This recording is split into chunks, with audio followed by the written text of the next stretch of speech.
crowd and the children. Ito po yung mga bagay na kung saan makikita natin doon sa kaganapan na po yun, doon sa triumphant entry ng ating Panginoong Jesucristo. Yung pagpasok niya po doon sa Jerusalem para magpakilala po siya. Ito po yung mga mahalagang bagay na pwede po nating paglaanan din po ng panahon na matutunan para sa ganoon makita po natin yung kalagayan din po natin sa harapan ng ating Panginoon. The bold, the crowd, and the children. Jesus and His disciple approaching Jerusalem. Ito po yung papasok na po sila sa Jerusalem kasama yung kanyang mga alagad. Ano po?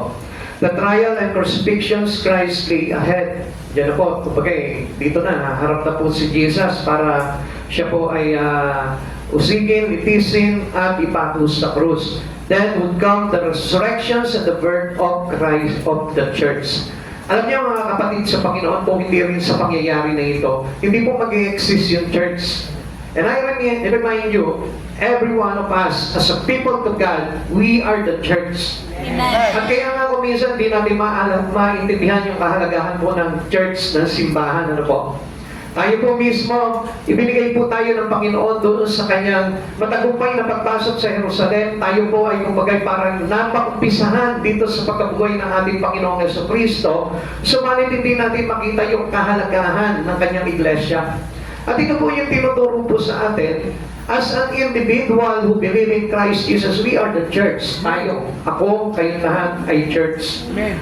Sapagkat tayo po yung pinananahanan ng ating Panginoong Jesucristo. At this time, nagpakilala po ang Panginoon dito para sa kanyang mga iglesia. Amen. Kaya palagahan din po natin yung church po natin. Ano po? Kung bakit po tayo pumapasok sa palagi para sumamba sa ating Panginoon, it is because we are the one who is church. Amen. Tayo po mismo yun eh.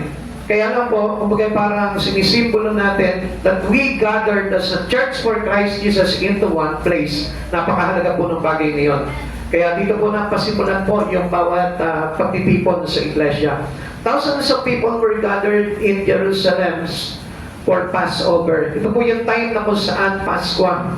Ito po yung kumbaga sineselebrate po nila yung kalayaan na nakamit po nila, ano po, yung pagliligtas sa kanila sa kamay po ng mapang-api ng mga paraon doon sa Egypt. And he take that opportunity that many people was there to witness. And po si Jesus po kasi talaga sinasamantala niya yung mga pagkakataon, ano po. Katulad din po ni Pablo, kung maalala niyo po, di ba? Si Pablo po, kumbaga parang lahat ng pagkakataon, sinasamantala niya to approach people to know about Christ Jesus. Ganyan din po tayo.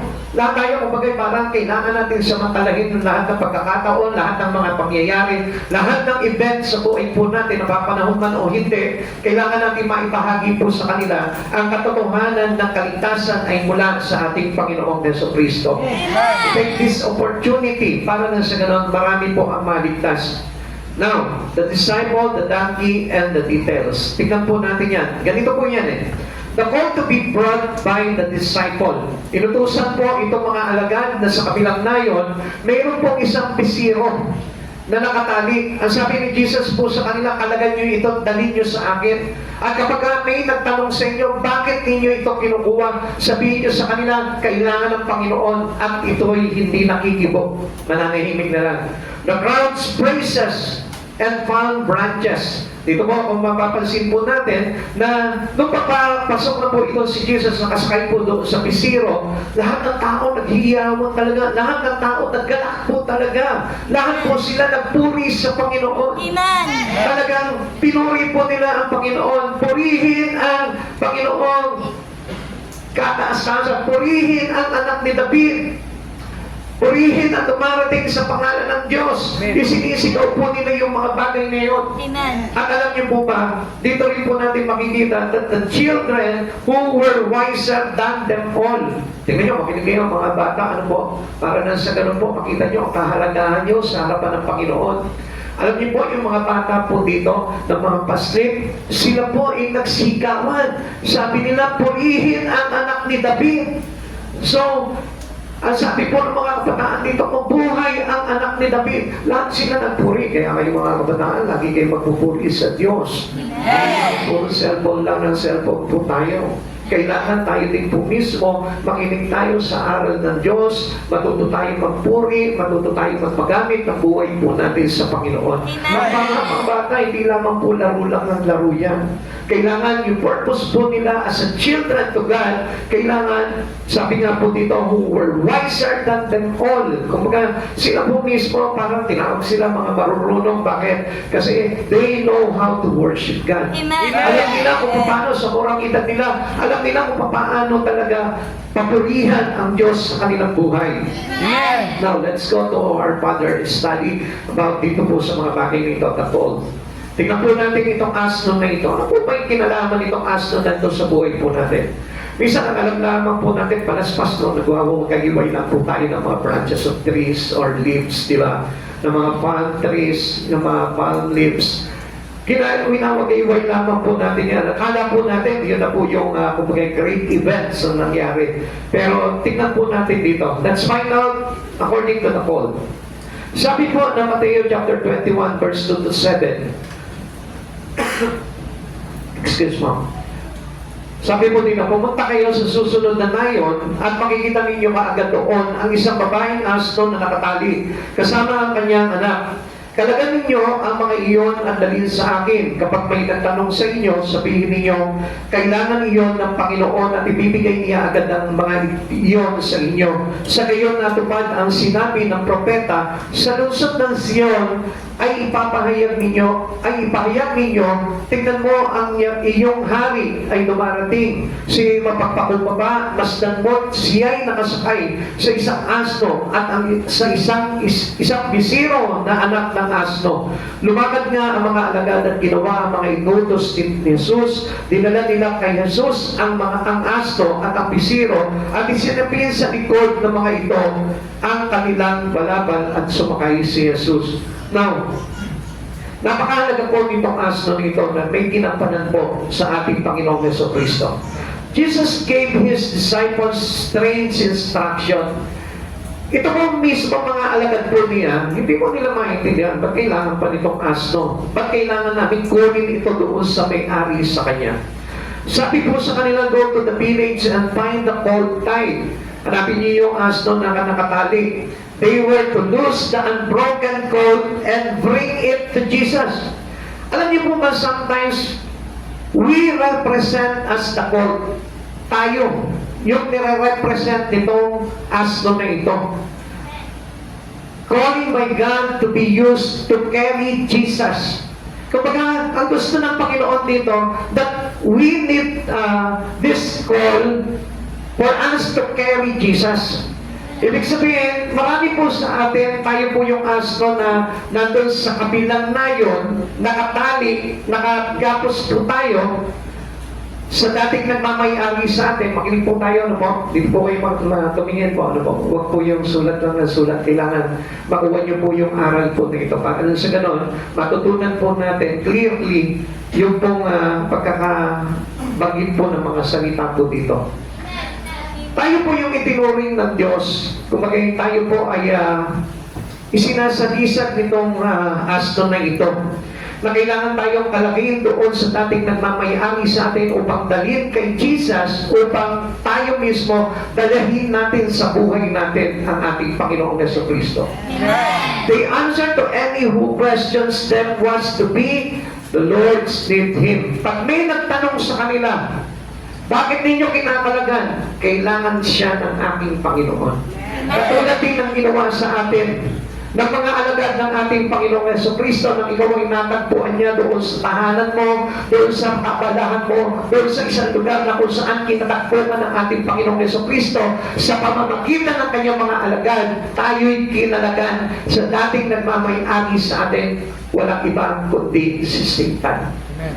Dati ang buhay natin nung hindi tayo nakakakilala kay Jesus, we are the slave of sin. Amen. And then, it's soon na dumating ang Panginoon Jesucristo sa buhay natin, tayo po ay pinalaya sa kasalanan. Pinalaya tayo sa pagkakagapos sa kasalanan.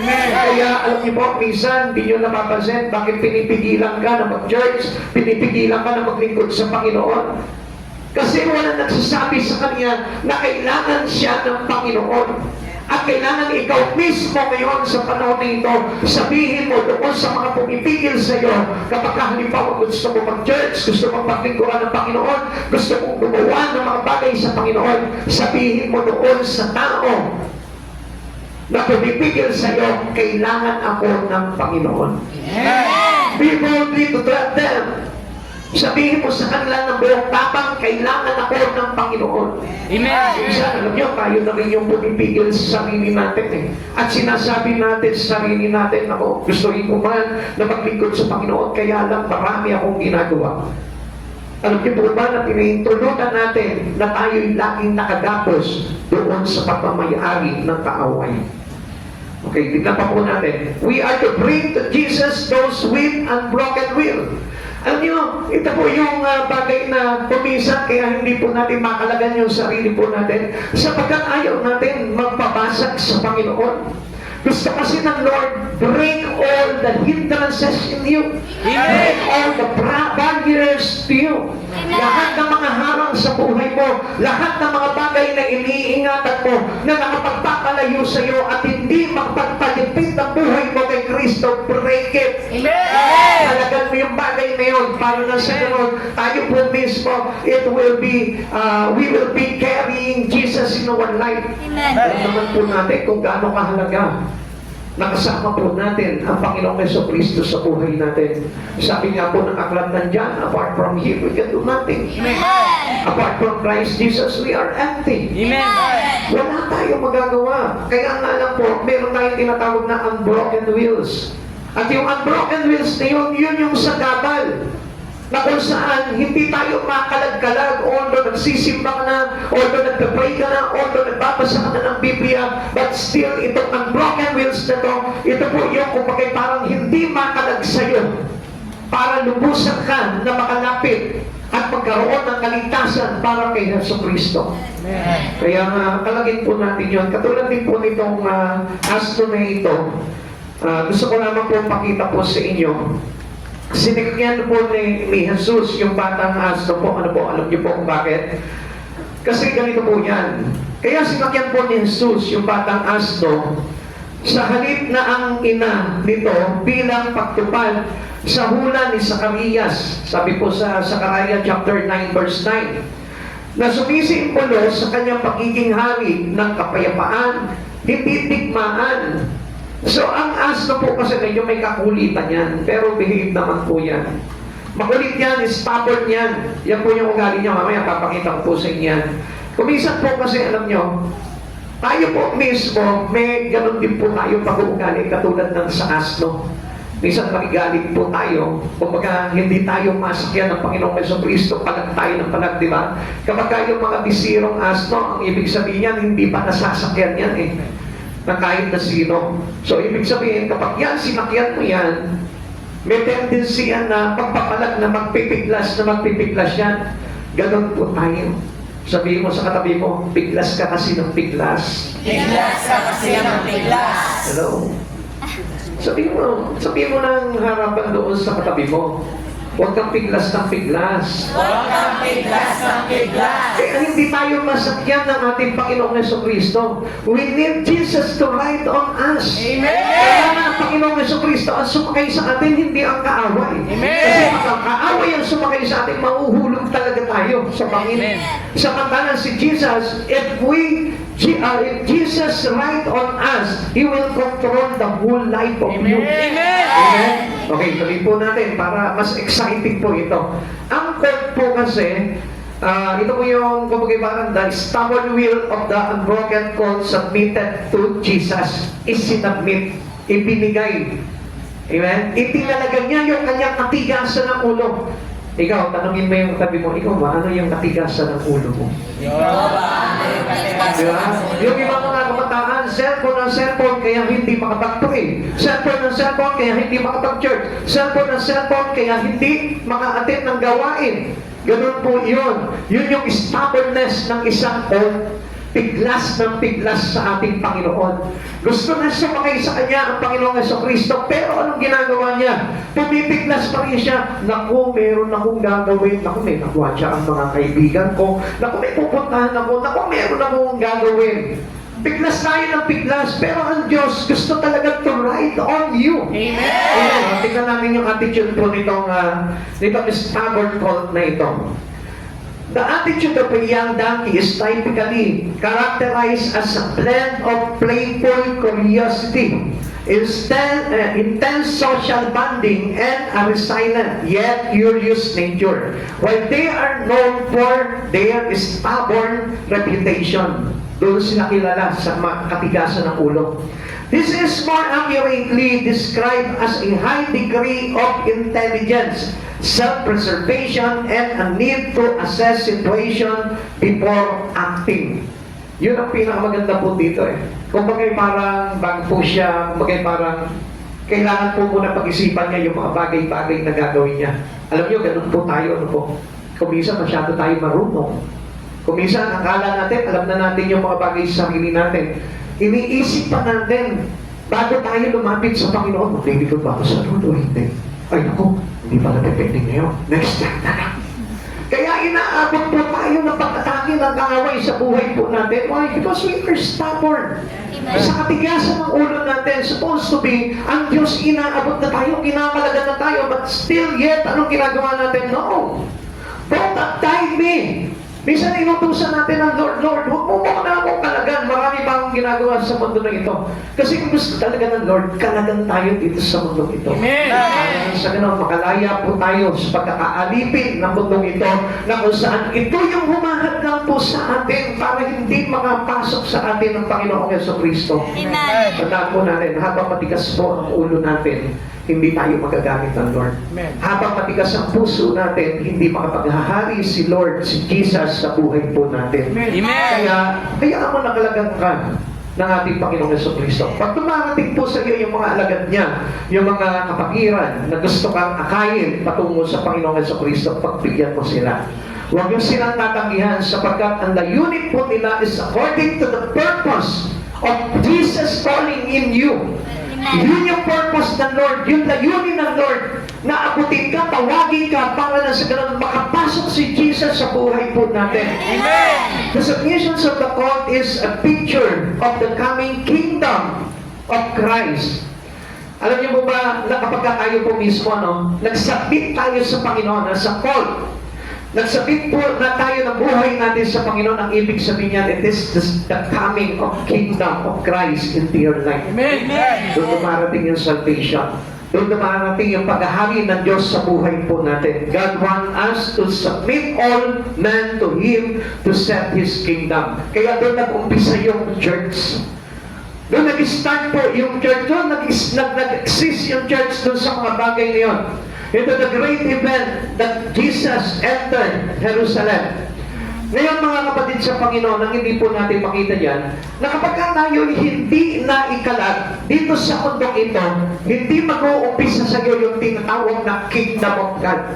Amen. Hindi mag-uumpisa sa iyo yung tinatawag na kalwalatian ng Panginoon. Hindi mag-uumpisa sa iyo yung pagkahari ni Jesucristo hanggang hindi ka nakakalagan sa pagkakadapos mo dito sa mundo na ito. Amen. Kaya kapatid sa Panginoon, never had an attitude of the young colt. Amen. Amen. Huwag tayong matigas ang ulo dahil hindi talaga makakapaghari si Jesus sa buhay natin. When Jesus come into your life, accept the truth na kailangan mo talagang pagharian ng Jesus at hindi yung paghahari lamang dito sa mundong ito. When He comes to set up His kingdom, Christ will ride again. Alam niyo po kapag na-set niya na yung kaharian niya sa buhay ng bawat isa sa atin, muling babalik ang Panginoong Jesucristo. Di ba alam niyo po na sinabi po ng Biblia, kaya hindi pa tinutupad ng Diyos ang kanyang pangako sapagkat gusto niya pa na marami ang maligtas. Gusto niya pa na marami ang magbalik loob sa Kanya. Gusto niya pa na maraming tumanggap sa ating Panginoong Jesucristo para sa kanyang pagbabalik, nakasakay na siya at hindi na sa bisiro kundi sa isang kabayo. Ito a warring horse. Amen. Ang larawan po ng isang bisirong asno ay mapagpakumbaba. Meaning, He wants for you to be humble. Amen. Gusto ng Diyos na ito, i-humble mo yung buhay mo sa Kanya para mapagharihan Kanya. And then soon, sa pagbabalik ng ating Panginoon, He will ride on the horse at ito po ay para tigmain na yung mga dating may hawak po sa atin. Amen. It is yung ating enemy. It is Satan and his demons. Kaya mga kapatid sa Panginoon, ito yung ibig sabihin po kung bakit ang Panginoon pilit po na pumasok sa Jerusalem para tanggapin yung mga bagay na gagawin sa Kanya para sa kaligtasan natin. The important on this event is for us to be saved. Para tayo po ay makapasok doon sa paghahari ng Diyos sa buhay po natin. Sabi po ng pakayag, tingnan niyo po, pagbalik po ng Panginoon kapag halimbawa nakapaghari na po sa iyo, nasa iyo na yung kingdom of God, kingdom of Christ Jesus, babalik ang Panginoong Jesucristo. Kaya lang sabihin mo doon sa katabi mo, kailangan pagharian ka muna ng Panginoong Jesucristo. Kailangan pagalian ka muna ng Panginoong Kristo. Sabihin mo sa kanya, sabihin mo, kailangan pagharian ka Mapagharian ka ng Panginoong ng Panginoong Jesucristo. Kristo. At doon pa lang babalik ang Panginoon. Nakita niyo kung gaano po kaganda ang kalooban ng Panginoon?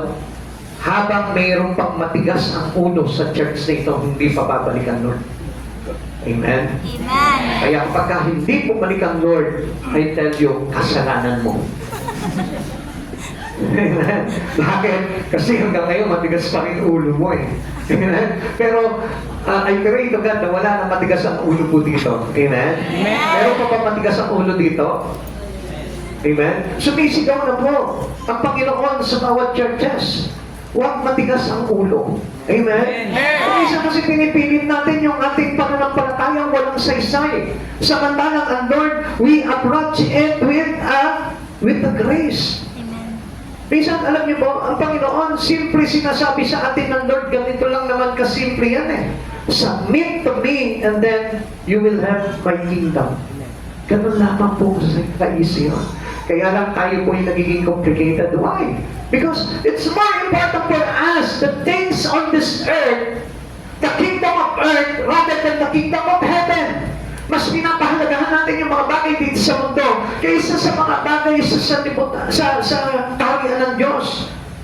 Tingnan niyo po, pagpapalik ng Panginoon, sabi niya po sa Pahayag chapter 19, verse 11 to 16. Pagkaraan nito ay nabuksan ang langit at nakita ko ang isang kabayong puti. Ang sakay nito ay tinatawag na tapat at totoo sapagkat matuwid siyang humatol at makipagdigma. Parang nagliliyab na apoy ang kanyang mga mata at ang kanyang ulo ay mayroong maraming korona. Nakasulat sa kanya ang isang pangalan niya at na siya lamang ang nakakaalam ng kahulugan. So, tuloy pa po natin. Basang-basaan ng dugo ang kanyang kasuotan at ang tawag sa kanya ay salita ng Diyos. Sumusunod sa kanya ang mga hukbo ng langit na nakadapit ng malinis at puting lino at nakasakay rin sa mga kabayong puti. May matalim na tabak na lumalabas sa kanyang bibig na gagamitin niya panlupig sa mga bansa. Mamamahala siya sa mga ito sa pamamagitan ng tungkod na bakal at pagusin mula sa pisaan ng umas ang alak ng poon ng Diyos sa makapangyarihan sa lahat. Nakasulat sa kanyang kasuotan at sa kanyang hita ang ganitong pangalan, Hari ng mga hari at Panginoon ng mga Panginoon. Ang tinutukoy po dito, walang iba kundi ang ating Panginoong Jesucristo. Amen. Kaya nga kapag hindi naging hari sa buhay mo ang Panginoong Jesucristo, pagpabalik ng ating Panginoong Jesucristo, kasama ka sa mapupuksa. Kaya nga hanggang ngayon pa na sinasabi sa atin ng Panginoon, do not be stubborn. Amen. Huwag na tayo maging matigas ang ulo. We need to submit humbly before the Lord our Christ Jesus. Kailangan sumunod na tayo. Huwag na tayo kumbagay parang magmatigas pa sa Panginoon para hindi gawin yung mga bagay na ito para pagharian tayo ng Panginoon. Kailangan nandito pa lamang sa lupa, ngayon pa lamang pinaghaharian na tayo ng ating Panginoon Jesucristo. Sapagkat dito pa lamang po, alam niyo po, hahatulan na po tayo. Bakit? Paano hatol po yan? Base yan sa iyong pamumuhay. Kung ang pinamumuhay mo ay hindi naaayon sa kaharian ng Diyos, alam natin kung ano yung magiging hatol natin. At kung ang pamumuhay mo ay nasa patuwid na kalagayan para kay Kristo Jesus, sinasabi ko po sa inyo, dito pa lang naghahari na sa iyo ang Panginoong Jesucristo. Amen. Huwag na po tayo maging stubborn. Maging katulad po tayo ng asno na yon na nagsapit ng kanyang katigasan ng ulo sa ating Panginoon. We need to submit our stubbornness to God. Amen. Kung halimbawa, mayroon man tayo na ayaw natin pakalagan sa buhay po natin, let us make the Lord be example to you. Na kung saan siya po mismo naagaw po siya sa kamay ng dating nagmamay-ari sa kanya at ngayon nasa pag-aari na po siya ng Panginoong Jesucristo. Amen. Kailangan ang buhay mo ay hindi na pag-aari na pag-aari ng mundong ito, kundi dapat pag-aari ka na ng Panginoong Jesucristo. Amen. Seek ye first the kingdom of God, and in His righteousness and all the things shall be added unto you. Sikapin mo, nagigit sa lahat na pag-arian ka ng Diyos at mamuhay ng ayon sa kanyang kalooban. Kapatid sa Panginoon, do not be stubborn. Amen. Marami po sa mga panahon po natin ngayon, even Christian one are stubborn to God. Still, they don't want to untie them by Jesus into His connections to this world. Alam niyo, kapatid sa Panginoon, kailangan po tayo talaga, magkaroon po tayo talaga ng tinatawag na reunited with our Christ Jesus. Alam niyo, sa panahon po natin, marami po yung talagang tinatawag na backslider.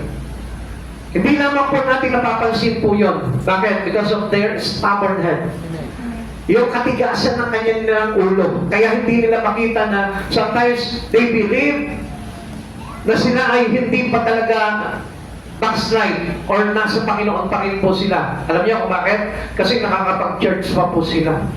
Ang akala po ng isang tao na kapag siya'y nakakapag-church ay gusto na't ganap yung mga bagay na yun. Come on. Ang gusto talaga ng Lord sa buhay po natin is to untie us into our own master. Amen. Gusto ng Panginoon na ito na siya na yung maging master mo at siya na yung umiiral sa buhay mo. Listen to this, kapatid sa Panginoon. Alam ko po marami po sa atin na ganito ang kalagayan. Ayaw nilang kalagan sa kanila yung mga bagay na nagpapalayo sa kanila sa Panginoon. Kung bakit hindi nila maibuhos po sa buhay nila sa Panginoon. And that's what's called backslider. Masakit po na pakinggan, ano po, pero yun po yung katotohanan. Kaya nga, do not be stubborn anymore. Kapag nakilala mo na si Jesus sa Panginoon sa buhay mo, you must learn to accept Him very well. Amen. Accept Him, not only to accept Him, but very well. Amen. Pag sinabing very well, kailangan talagang tinatanggap mo lahat ng bagay na pagtuturo niya sa buhay mo. Do not only accept His name. Do not only accept Him as your Savior. Do not only accept Him as the Lord your Savior. As our God. But accept Him freely. Whatever He wanted to be to you to become. Amen. Kasi yung gusto talaga ng Lord, mapangyari sa atin yung kalooban niya eh. Amen. Kaya naiintindihan po natin yun. Amen. Hindi lang yung kalooban natin, hindi yung gusto natin, kundi yung gusto ng Lord. Amen. Gusto ko po na ipaalam sa inyo ito. Hindi lang basta mahal natin ang Diyos, kundi kailangan mangyari sa buhay natin yung kalooban ng Diyos. Amen. Kaya kung minsan dito po tayo eh. Akala po natin, nandun na tayo, pero wala pa pala doon. Akala natin, nandyan ka lang, pero nandun ka na pala. Alam niyo bakit? Kasi hindi natin alam kung talagang dapat natin gawin eh. Kaya nga pag sinabi sa kanyang mga disciple, untie them. I-untie mo yan, kalagan mo yan. And then magpakalag ka na. Huwag ka lang halimbawa na magpapigil pa. Sabihin mo, kailangan na ako ng Panginoon. Lagi mo sabihin sa sarili mo, kailangan na ako ng Panginoon. Likewise, katulad ngayon, nandito ka ngayon. Ibig sabihin niya, kaya ka nandito dahil kailangan ka ng Panginoon. Bakit ka ba kailangan talaga ng Lord? Para maligtas ka. Amen. Bakit ka kailangan ng Panginoon? Para madala ka niya doon sa hari niya. Amen. Para makapaghari sa Diyos sa buhay mo ang Panginoon sa Kristo. And this is only the purpose. And this purpose is favorable to us. Amen. Para sa atin yun at hindi para sa iba. Kasi gusto ng Lord na hindi tayo mapahamak. Amen. Number 2, the crowd. Tingnan natin. Ano ba crowd meron po doon sa oras na yun? Maaaring katulad din po tayo nitong crowd na ito. The multitude spread their garments before Jesus.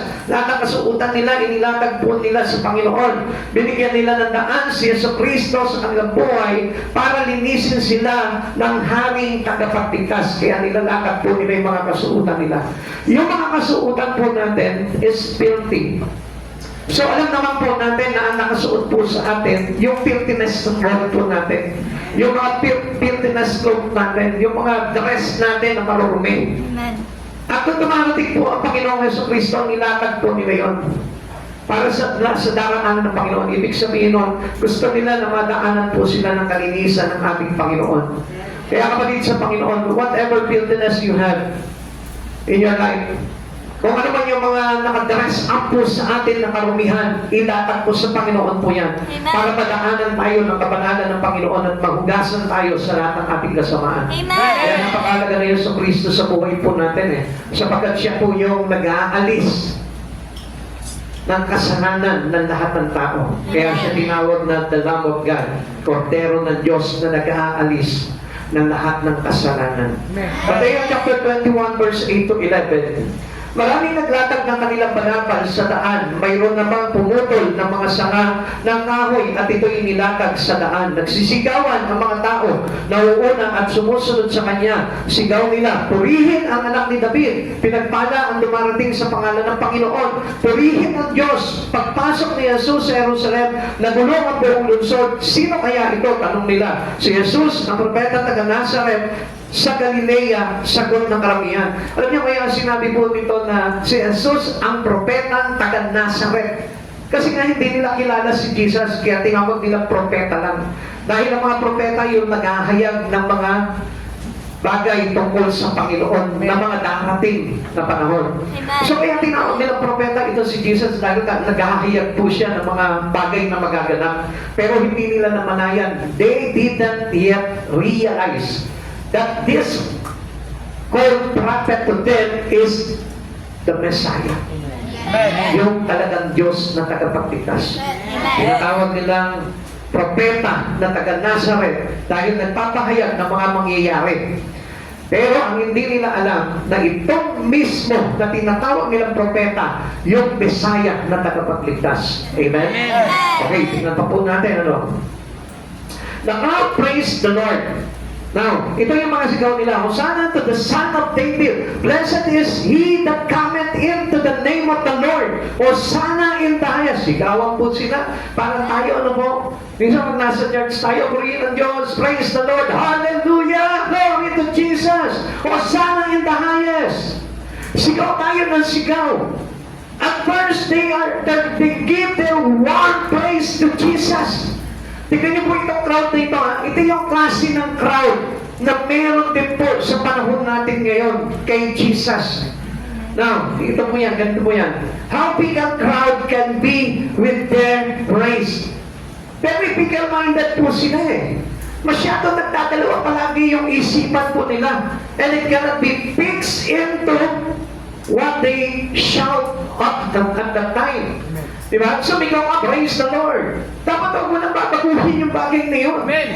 Talagang kailangan pinupuri na ng kaluluwa mo si Kristo. Amen. Pinaralan na ng kaluluwa mo si Kristo sa buhay mo. But, how big the crowd? Tignan po natin kung paano magbago yung kanilang mga isipan. Soon, the church became tears. Yung kanilang pagpupuri. Yung kanilang mga pagsigaw. Hari na anak ni David. Naging pangutya, naging pang-insulto. Amen? Amen. So the blessing became boos. Kung parang they insult God already. Napalitan yung dating sigawan po nila. Yung dating pagpapala nila sa pangalan ng Panginoong Jesucristo dumarating na tagapagligtas, napalitan po ito ng pag-iinsulto po nila. Amen? Amen. So the crowd here became crucify Him. Yung sumisigaw dati na purihin ang Panginoon. Yung sumisigaw ng Hosanna, the Son of David, napalitan niya ng pagsigaw ng crucify Him. Ipako sa krus yan. Parang ganun tayo, no? Ibinibilad natin palagi sa kahihiyan ng Panginoong Jesucristo at muli natin siyang ipinapako sa krus. Na kapag tayo po, nawawala tayo sa Panginoon and we are fix our time into the things, yung mga bagay na kung saan tayo nakatali ng araw, tapos nagbabalik po tayo doon sa pagkakagalapos na yun. Kinalagan na tayo ng Panginoon doon, pero nagbalik ka pa rin, nagpagapos ka doon. Alam niyo po ba kung anong ibig sabihin nun? Yung crowd na dati nagpupuri sa kanya, ngayon ipinapako na siya. Amen? Amen. Hindi ba napakalakas mo magpuri sa Lord? Praise the Lord. Hallelujah. Glory to the Son of the living God. Glory to the one name that given from us by the Father in heaven, Jesus Christ. Isinisigaw natin ng malakas yun. Pero pagkatapos ng malakas na sigaw ng papuri, ano nangyayari? We crucified Christ again. Why? Dahil nagbabalik tayo sa dating lumang pagkatakot natin na makasalanan. Amen? Amen. If we go back and return to your old sin pattern of life, I tell you, muli mong ibinibilag sa kahihiyan at ipinapako sa krus ang ating Panginoong Jesucristo. Santiago chapter 4 verse 8, lumapit kayo sa Diyos at lalapit siya sa inyo. Linisin ninyo ang inyong mga kamay. Kayong mga makasalanan, linisin ninyo ang inyong puso. Kayong pabago-bago ng isip. Ngayon, mainit na mainit ka pagsamba. Ngayon, mainit na mainit ka pagsimba. Ngayon, mainit na mainit ka sumisigaw ng hallelujah, praise the Lord, amen. Huwag mo nang pipigilan yun. Huwag mo nang pabaguhin pa yun. Amen. That was our duty. Amen. When we are already untied to our old sin pattern of life, kailangan manatili ka ng untied. Amen? Amen. Alam mo, kapag ang isang tao, ang isang Kristiyano, ay lagi pang nalilimitahan pagdating sa kanyang pagsamba, pagpupuri sa Panginoon, ibig sabihin niya, muli niyang ginagapos ang sarili niya sa kasalanan ng mundo ito. Amen? Amen. Amen? Amen. Kasi pabago-bago yung isip eh. Kaya sabihin mo sa tabi mo, nagpabago-bago ang isip. Huwag nang pabago-bago ang isip. Sabihin mo, manatagili ka na kay Jesucristo. Manatili ka na kay Jesucristo.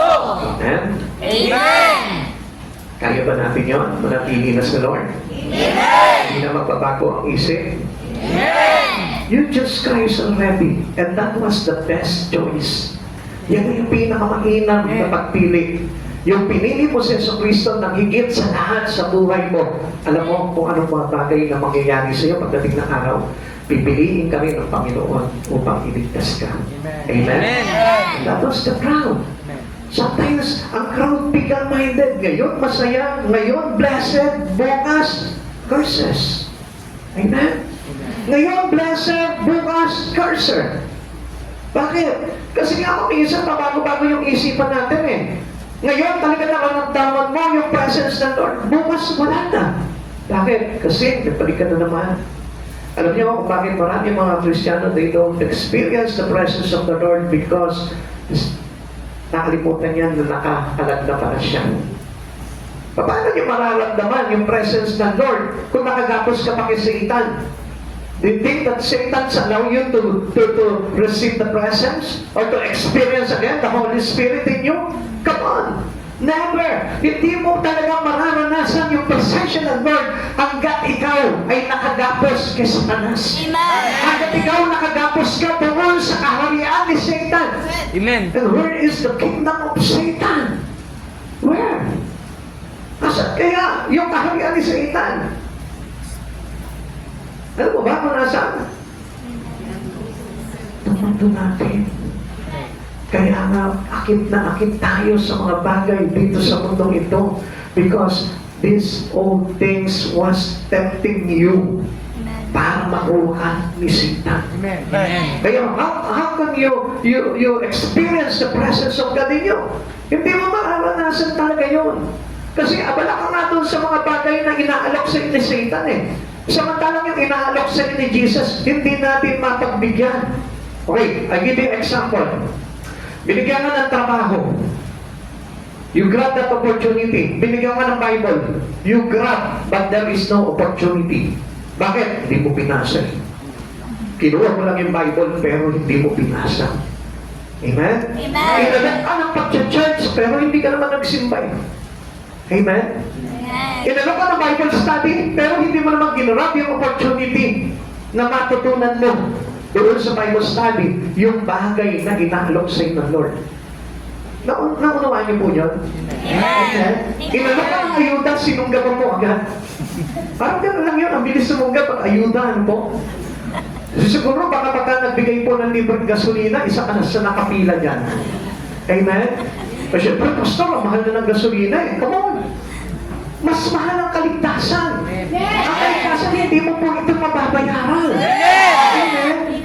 Kasi yung kaligtasan, walang halagang maitutumbas sapagkat ito'y binayaran na sa pinakamalaking halaga. It is the blood of our Christ Jesus. Kaya kapatid ko mga mag-isip po tayo. Yung halaga ng mga bagay na pinapahalagaan mo lang dito sa mundong ito, hindi matutumpas yan doon sa halaga ng pinayaran ng pagtutubos ng Panginoong Jesucristo sa buhay po natin. Amen? Kaya you have all the opportunity in Christ Jesus. Kung paano ka mag-grab ng opportunity sa mundo nito, kalimutan mo na muna yung opportunity na yun. At isipin mo, yung mag-grab mo yung opportunity for the kingdom of our Lord Christ Jesus para na sa hindi tayo magsisi pagdating ng araw. Amen? We are the crowd for Jesus. Amen. We are shouting for praise. Amen? Tayo yung mga tinawag ng Diyos eh. Tayo yung talagang crowd ni Jesus. Hindi yung mga fickle-minded crowd ng Panginoon na kung saan sila yung nagpuri sa Panginoon, sila rin yung nagpapako sa Diyos. Amen? Sila yung sumigaw po na nung sinabi ni Pilato, pinapili sila, anong dapat gawin dito sa Kristo tinatawag nila tagapagligtas? Ipako sa krus. Ikaw sa oras na ito, ano kaya yung isisigaw mo? Tanungin mo yung katabi mo. Ano kaya ang isisigaw mo? Ano kaya ang sinasaw mo? Nahatol kay Heso Kristo. Nahatol kay Jesucristo. Kaya sa oras na ito, pag-ariin mo na sa buhay mo si Heso Kristo. Kailangan makapasok na sa puso mo si Heso Kristo para na sa ganon, malaya ka makasigaw, malaya ka makapaglikod, malaya ka na ipagmalaki at ipagsigawan ang pangalan ni Heso Kristo bilang tagapagligtas. Tignan naman natin itong mga children yan. Children, handa na po ba kayo? Handa na ba yung mga children of God? Amen! Mga bata, ay ito para sa mga bata to, nanay na ako, hindi na sa akin. Come on, we are children to God. As a children, we often need praise Jesus in our life. Bilang tayo mga anak ng Diyos, kailangan lagi po natin, kailangan talagang papurihan parangalan ng Panginoon. Pansinin po natin ito, di ba? Ang mga anak po ay laging nagpupuri. Tama po ba? Amen. Sino din yung mga anak ng ating Panginoong Jesucristo? Taas ang kamay. Sa araw-araw na panahon, sino pinupuri mo sa buhay mo kung anak ka talaga ng Panginoong Jesucristo? Sa araw-araw na nagdadaan sa buhay mo, sino ang pinupuri mo araw-araw? Jesus. Pakisigaw nga mo na malakas. Jesus! Pero yun po ba talaga ang totoo? Hindi po ba pagdating ng Monday mo? Bayaran. Kailangan natin pambayad. Sa kaya tayo makahiram. Diba? Hindi na si Jesus, ano? Si pera na. Amen? Iba rin na praise natin, ano po? Diba? Ako, kailangan magkaroon tayo ng pera. Hindi mo sinabi na, marami kong babayaran pa na ngayon. Kailangan magkaroon ako ng Jesus sa puso ko. No? Hello? Children must always need to praise Jesus. Lahat ng mga anak ng Diyos. Tingnan niyo po di ba't ang mga anak laging ipinagmamalaki ang kanilang mga magulang? Amen? Siguro may magsasabi iba, ako, nanay ko, tatay ko. Pasaway nga yung nanay ko, pasaway nga yung tatay ko. But you need to praise me. Bakit? Kasi kung wala sila, wala ka yan. Amen? Kung wala si Jesus, anong saysay ng buhay natin? Kaya we need to praise Him. Amen? Yung mga magulang natin, hindi natin sinusumpayan. Even though sabihin natin, kahit sabihin natin, naging pasaway yung mga magulang mo, praise Him. Pasalamatan mo pa rin siya dahil kung hindi dahil sa Kanya, hindi ka sana lalaki ng ganyan. Ipagpasalamat mo dahil nasa Lord ka ngayon. Why? Because she allowed it. Amen. Ayaw niya na ikaw maglingkod ka sa Panginoon. Tingnan mo nga yung mga ibang magulang dito, ayaw i-allow yung kanilang mga anak na maglingkod sa Lord eh. Di mapalad ka, ikaw nagtitingkod ka. But still, yet, dapat pasalamatan mo pa rin ang Panginoon, ang iyong mga magulang. Amen? Amen? Do not give them curse. Kasi mananado tayo sa Panginoon eh. Sila yung nag-alaga ng buhay natin. Kaya kailangan pasalamatan natin sila. Amen? Amen. Kailangan pinagpapala natin sila kahit pasaway sila. Kaya sabi naman, Pastor naman, grabe naman marinig ka ng anak ko eh. Sabihin, pasaway talaga ako eh. Amen? Kaya nga kapag may pasaway kang anak, ibig sabihin yung pasaway ang magulang. Uy, hindi nila matanggap, oh. Ha? Hello? Amen? Ha? Amen? Amen. Kasi kung yung mga anak natin, pinakilala na agad natin sa ating Panginoon sa Kristo, hindi sila magiging pasaway. Kaya lang hindi na kasi natin napakilala ang Panginoong Yeso Kristo sa kanila kasi ikaw mismo hindi mo kilala. Amen? O sino pasaway na yun? Ha? Ayun, nagkapasawayan na. Kaya nga, as a children, we often need to praise Jesus in our life. Lagi ka magpupuri. Di ba yung lagi nakatuon yung isipan natin sa mga bagay-bagay lamang sa mundo na ito? We need to praise Him daily. Amen. Dito mga children of God, kailangan araw-araw nagpupuri tayo sa Panginoon, hindi lang linggo. Amen. Kasi pag linggo lang, ibig sabihin po niyan, hindi ka talaga nahindi mong anak ng Diyos. Ang mga anak ng Diyos, lagi po yan na nagpupuri sa Panginoon. Amen. Amen. Mateo chapter 21, verse 12 to 16. Pumasok si Jesus sa templo at ipinagtabuyan niya palabas ang mga nagtitinda at namimili roon. Ipinagtataod niya ang mga mesa ng mga namamalit ng salapi at ang mga upuan ng mga nagtitinda ng kalapati. Sinabi niya, sinasabi ng sa kasulatan, ang aking tahanan ay tatawaging bahay dalangan. Ngunit, ginawa ninyo itong lungga ng magnanakaw. O dumungo na tayo, bago tayo magpangano. Ano pong ginawa nito mga ito? Ginawa nilang lungga na magnanakaw yung simbahan. Bakit? Kasi ang kanilang attitude, ang kanilang pamumuhay ay laging nakatuon doon sa kanilang ipagkakamali. Amen? Amen. Alam niyo, ang simbahan for the children of God. Amen. Amen? Amen. At anong ginagawa ng children? Nagpupuri. Amen. Sumasamba. Nananalangin sa Panginoon. That was the children of God. Eh bakit marami nagtitinda sa church? Patay kang bata pa. Inabot. Bakit araw-araw nakapokus tayo into business?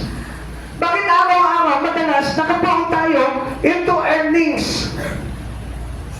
Bakit nawala yung magpapray? Nawala yung panalangin, pagpupuri sa Panginoon? If we are considered to be children of God, kaya nga si Jesus na mapansin niya, yung kanyang templo, napaliputan ng mga napapalit ng salapi, nagtitinda ng mga kalapati, kung ano-anong mga transaksyon po nila doon.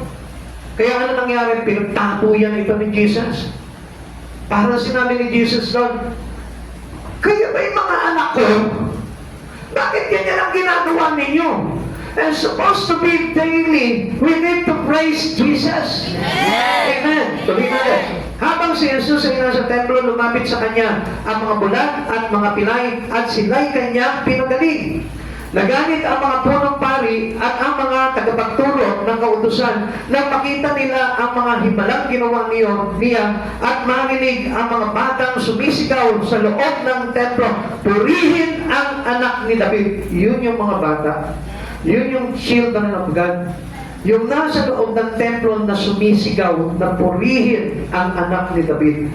Sinabi nila kay Jesus, naririnig mo ba ang sinasabi nila? Naririnig ko. Tugon ni Jesus, hindi ba ninyo nababasa sa kasulatan, pinalabas mo sa bibig ng mga sanggol at ng mga pasusuhin ang wagas na pagpupuri.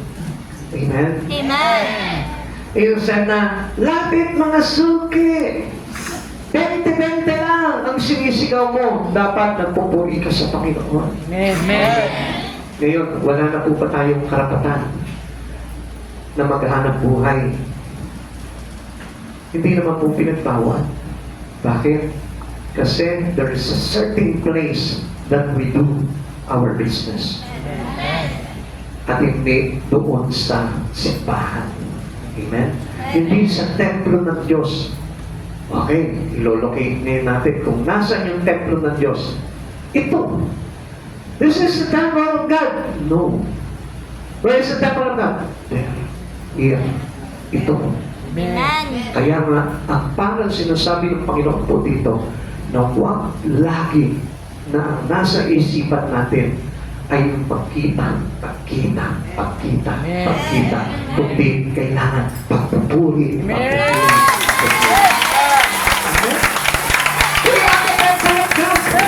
Ito yung nililinis ng Diyos. Ito yung tinatanggalan niya ng mga magnanakaw. Ito yung mga tinatanggalan niya ng mga sumisigaw ng taliwas doon sa dapat na isigaw. Amen? Kung naiintindihan mo yung mga bagay na ito, gusto ko na maintindihan po natin na ang buhay ng tao, sabi po ng aklat ng Korinto, na gamitin ninyo ang inyong buhay para sa karangalan ng Diyos. Amen? Pero ginagamit lamang po natin ito for our own sake. Sabi, all children must praise God daily. Must praise Jesus daily. Ito sa cleansing of the temple. Paglilinis ito sa templo. Tayo yung templo. Linisin man ng Lord itong church na ito, itong building na ito. Ano mapapala natin? Nothing. Because we are the true temple. Tayo yun. Kailangan tayo yung maging malinis. Kahit sabi mo puro alikabok na yan, katulad ng church natin. Kahit puro akyo na yan, katulad ng church natin. Kahit nasira-sira na yung mga sahig niyan, katulad ng church natin. Hindi yan ang mahalaga dyan. Kundi ang mahalaga dyan, you as the temple of God, kailangan tayo yung madaanan ng paglilinis ng Panginoong Jesucristo sa buhay natin. And we should praise Him daily. Bakit tayo sumisigaw? Hosanna to the Son of David. Hosanna to the coming King. Amen. Tayo po yung dapat noon. Na tayo po yung palaging araw-araw nagpapalinis sa ating Panginoon. Jesus stopped any other transaction in His temple, only praise. Amen? Amen. Kaya, stop that transactions that hindered you from cleansing by Christ. Stop it. Kung ano yung bagay na mahalagang hindi malinis-linis sa iyo, kaya hindi ka makapag-samba sa Panginoon, kaya hindi ka makapagpuri sa Panginoon, ipalinis mo na. Kaya nga sabi nga sa atin na be stubborn. Huwag na tayo matigas ang ulo. Walang ibang pong dala ang mga anak ng Diyos, kundi yung kanyang pagsamba sa ating Panginoon. Kaya tandaan po natin, hindi lamang po itong templo na ito ang mahalaga sa Panginoon, kundi ikaw mismo na templo ng kanyang Espiritu. The anger of the Lord's enemy. All children of Jesus never hate praise. Tingnan niyo po Kaya ang ginagawa po ng ating kaaway, nilalagyan ka ng galit sa puso para hindi ka makapagpuri. Everyone who has anger dito sa puso niya, because we are a temple of God, para ka nagpapalit ng mga pera, para ka nagtitinda na kung ano-ano, parang ikaw yung namamalit ng salapit dito sa puso mo. Alam mo kung ano yun? Yung karumihan. Because of your anger. And you need to cleanse by God through your praise Him daily. Amen. When the children of God praise, the enemy hate to hear it. Kapag lagi ka nang pupuri sa Panginoon, never angry anymore. Amen. Kasi habang ikaw, kahit magpuri ka na magpuri sa Panginoon, punong-puno ka ng galit dito sa puso mo, dito sa dibdib mo, hindi mo ba alam, natutuwa si Satan. Because it's fake. Fake yung pagpupuri na punong-puno ang galit ng puso. Amen? Amen. Amen? Amen. Kaya natanggalin mo yung galit na yung palitan mo ng praise. Amen. Palitan mo ng worship. Amen. Palitan mo ng mga bagay na makapagpaparangal sa ating Panginoong Jesucristo. Amen. Sabi mo sa katabi mo, huwag ka na magagalit. Huwag ka nang magagalit. Kung magagalit ka man, mapuri ka na agad sa Panginoon para mapawi yun. Amen? Yan yung nililinis ng Lord. Hindi po itong templo na ito. Kahit maging malinis itong templo na ito, kung hindi naman malilinis itong templo mo, I tell you, baliwala. You cannot be a children to Him anymore. All children of Jesus constantly praise. Lagi po sila na nagpupuri sa Panginoon. Lagi sila sumasamba sa Panginoon. Mateo 21 verse 16, sinabi nila kay Jesus, naririnig mo ba ang sinasabi nila? Naririnig ko, tugon ni Jesus. Hindi ba ninyo nabasa sa kasulatan, pinalalabas mula sa bibig ng mga sanggol at mga pasusuhin ang wagas na papuri. Kaya nga ito nga po yung sinasabi ko sa inyo, daily in our life, kailangan namumutawi sa bibig po natin yung pagpupuri sa Panginoon. Early in the morning, late in the evening, mid on the noon. Dapat lagi po natin pinangarangalan ng Panginoon sa buhay natin. In your office, in your school, in your home, in the public places, dapat nagpupuri tayo sa Panginoon. This is how we will be.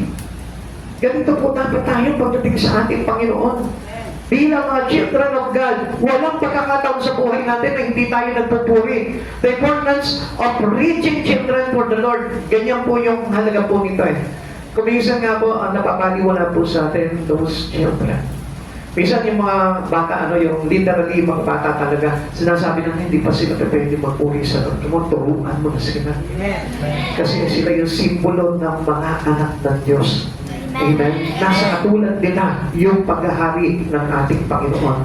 The Lord's pleasure at praising children. Kaya mga kids. Ayan. Sino yung mga kids dito? Taas ang kamay. Patingin ng mga kamay. Wala na matatanda lang ngayon. Wala na mga bata ngayon dito. Pero ang dami ko nakikita, ang dami mga bata eh. Sakto-sakto mga ito eh. Taas ang kamay ng mga bata. Taas. Yan. Simula sa oras na ito, matuto kayong magpuri sa Panginoon. Kapag hindi nyo natutunan sa murang edad ang pagpupuri sa Panginoon, kailanman mahihirapan na kayo na matutunan pa ito. Dahil sa murang edad ninyo, nandito na kayo, nakakilala na kayo sa Panginoon, kailangan practice it very well. Amen. Kailangan isinapabuhay na natin yun hanggang sa tumanda po tayo. Now, we are all a children to God. Lahat tayo children, lahat tayo mga anak ng ating Panginoon. Kaya dapat lagi po tayong may pagpupuri sa puso po natin. Is your will surrendered to the Savior? Lahat po ba ng mga bagay na ginagawa natin na ayon sa atin ay pagpupuri sa ating Panginoon tagapagligtas? Are you occupied with His praise? Tayo po ba'y nalalaganapan po tayo ng pagpupuri sa Panginoon? O naghanap lamang po sa atin yung mga bagay-bagay dito sa mundo na ito, pero hindi tayo nalaganapan ng pagpupuri sa Panginoong Jesucristo? Do you have childlike faith? Meron ba tayong matulad ng pananampalataya ng mga bata? Are you as wise as these children? A person who is wise are those who knows his daily praising for Jesus.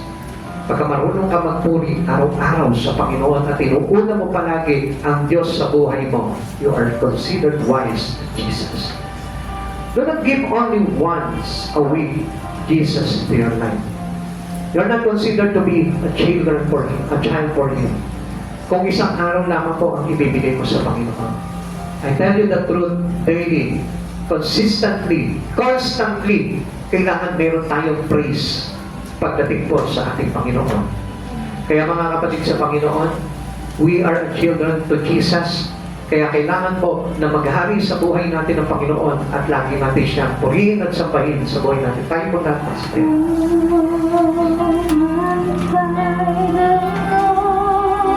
Sige pa, natingin po natin sa buhay po natin ang ating Panginoon Jesucristo. He is worthy to be praised. Dapat na malaman natin na napakahalagang karapat dapat lamang siya ang pagpurihan sa buhay na ito. Teach yourself right now to worship Him. Lift your hands to God. Bitawan mo ang lahat ng mga hawak mo sa oras na ito. Only. Itaas mo yung kamay mo sa Panginoon at magpuri ka. You need to learn how to worship God. Worship Him in the Spirit and in truth. Just close your eyes. Bigyan mo yung mata mo. Imagine mo that the presence of God is in you. Magnify the Lord. Hallelujah, Lord. Thank you. He's worthy to be praised. Hallelujah, hallelujah, Jesus.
in the highest. Pinupuri ka namin, Panginoon. Niluluwalhati ka namin sa buhay na ito. Panginoong Yesus, patuloy po kami nagpapasalamat sapagkat kami ibinilang mo, Panginoon, sa iyong mga anak. Mga anak na nagmamana ng iyong kaharian pagdating ng araw. Papasalamat po kami sa buhay nito, Lord. Kaya mo magkaroon ng kahalagahan sa amin, Panginoon, ang bawat pangungusap mo, God. Sapagkat sabi mo, Panginoon, mula sa tinig ng mga bata na mga pasusuin sanggol ay mamumutawi sa kanilang dami ang pagpupuri sa Diyos. Turuan mo kami ng mga bagay nito, Lord. Daily, constantly in our life, O God. Mapapurihan ka palagi sa buhay namin, O God. At sa lahat ng aming mga ginagawa, Panginoon, Lord, makita ang pagiging mga anak namin, O God. Lord, in our school, in our office, in our business, O God, in public, O God, especially in our family home, O God. Kaya po, Panginoon, na makita sa amin na kami ay mga anak mo, O God. Panginoon Jesus, nagpapasalamat po kami, Panginoon, sapagkat, Lord, sumakay ka sa aming buhay. Nadala ka namin, Panginoon, sa aming buhay, O God. To make us humble, O God. To make us be effectual to you, Lord Jesus. Maraming salamat po, dakilang Diyos. Salamat po sa buhay namin ito, O God, na patuloy mong inaabot, Panginoon. Sa mga bagay na karumihan namin, Panginoon, nililinis mo kami, Panginoon. At patuloy mo kami, nilalaganapan, Panginoon, ang kabanalan ng kaluwalhatian mo, O God. Maraming salamat po, Panginoong Jesus. At hayaan mo sa oras nito, Lord, upon receiving your presence,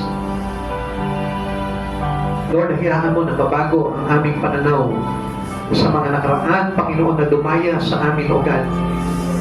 Hayaan mo na sa oras nito, Lord, yung katotohanan na pumasok sa bawat puso namin, O God. At hayaan mo na sa oras nito, Lord, ma-involve na todo ang buhay namin sa iyo, O God. To commit and submit our life into you, Lord.